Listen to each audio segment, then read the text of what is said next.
हम लोग आज पानी गिर रहा है तो निरई माता दर्शन करने के लिए आए हैं। इसके बाद जाएंगे वाटरफॉल घूमने के लिए। ये है निरई माता जो सामने में पड़ेगा। मोहरे से जाएंगे तो ये नियम लिखा हुआ है यहाँ जाने का, पढ़ सकते हैं आप लोग।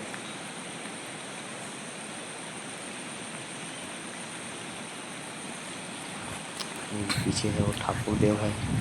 हम आए हैं आज निरई माता। बहुत पानी चल रहा है, ऊपर में झरना भी है, लेकिन वहाँ जाने का परमिशन किसी की नहीं है। ठाकुर देव बोलते हैं।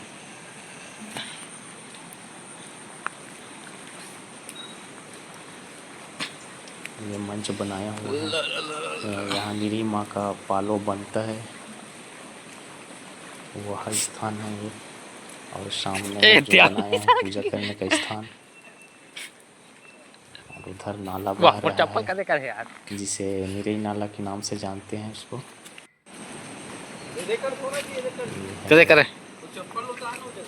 ये नाला देख सकते हैं।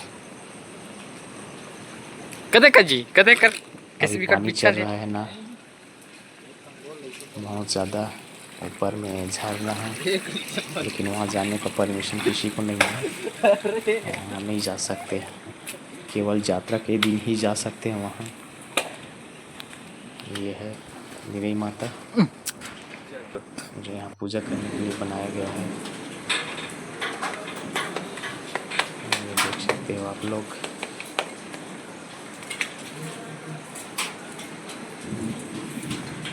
ये पूरा नज़ारा है, आप लोग देख सकते हो।